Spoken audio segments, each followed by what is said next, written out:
o trabalho que o Rigo fará em caso de vitória na eleição, o Celso Rigo, acho que ele está já claro, né? Ele estará mesmo sem cargo, mas ele estará presente, auxiliando e eventualmente com aporte, né? O Marcelo Marques, de uns tempos para cá, virou uma figura extremamente importante na história do Grêmio pela doação que ele fez por essa questão da Arena, que entrou para a história, né? O senhor tem falado com o Marcelo Marques nos últimos tempos? O que é possível falar e se existe alguma possibilidade de ele ter alguma participação mesmo que de maneira informal? Enfim, o senhor tem conversado com ele? Gabardo, eu tenho conversado com o Marcelo só por aplicativo. Eu tenho conversado com ele, trocado algumas mensagens e eu penso que com o tempo eu torço para isso, né, que depois que ele se recuperar, ele se aproxime do Grêmio, não para dar mais dinheiro para o Grêmio, como ele disse, que isso é uma coisa que realmente incomodou muito ele. Ele disse que as pessoas me enxergavam como uma caixa forte, como um cheque cifrão ambulante. Um cifrão. Mas o Marcelo, a gente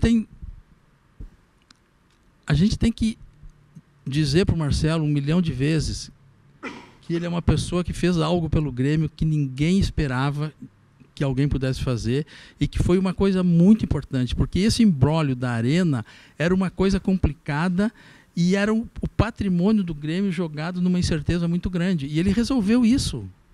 O Marcelo, quando ele quiser, ele tem que ter a homenagem que ele quiser lá no Grêmio. E eu espero que ele retorne para conversar, e eu pretendo, ganhando a eleição, pedir para ele me receber para nós conversarmos, porque eu quero perguntar para o Marcelo, tu tem algum pedido especial, especificamente sobre a Arena? Tu tem algo para me pedir? Dorico, eu gostaria que a Arena não tivesse show, ou fosse administrada dessa forma, ou que fosse conduzida assim, porque eu acho que ele tem direito de opinar. Essa discussão do Marcelo é uma discussão que toma frente, e nós sabemos que o Marcelo tem muito boa relação com o senhor. Por que o Marcelo saiu, na sua opinião? César, há muitas versões e disse sobre isso. O que eu sei é que o Marcelo se afastou por razões pessoais e familiares para tratamento de saúde. É isso que eu sei. E ele nunca me disse nada diferente disso. Ele nunca referiu, eu saí por causa de porque eu tive um desentendimento com alguém. Nunca.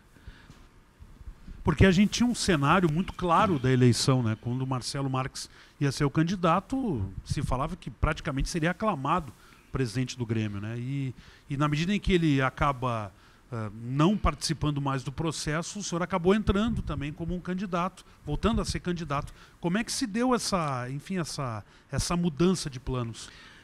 Lucianinho, deixa eu só fazer um apanhado aqui sobre talvez o que tenha acontecido com o Marcelo. Uma pessoa que entra na política do Grêmio, primeiro como conselheiro, depois ele vai trabalhar como assessor, ou depois talvez como vice-presidente, ele vai tendo uma exposição gradativa e ele vai se acostumando com isso. E a pessoa acaba internalizando o que é o mundo como é o mundo de alguém que passa a ser reconhecido na rua, passa a ser conhecido no clube.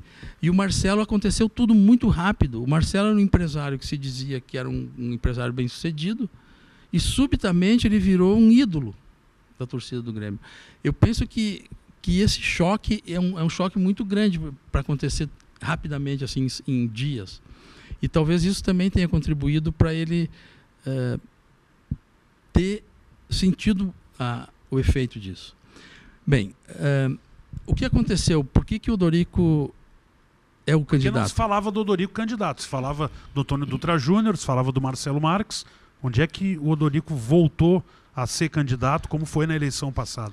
Lucianinho, nós tínhamos um projeto que já vinha de 22, é um projeto que foi construído, um projeto sólido, robusto, pensando em coisas do Grêmio que tem a ver, como eu falei, com o planejamento estratégico do Grêmio. E num determinado momento se falava em quem seria o candidato, mas nunca houve assim um candidato firmado que seria o candidato. O Marcelo foi convidado para ser vice-presidente, e estava havendo conversa nesse sentido. Eu mesmo estive em Gravataí mais de uma vez, conversando com ele, e nessas reuniões ele até referiu alguma vez ao Dorigo, o candidato tem que ser tu, o candidato a presidente tem que ser tu. Não.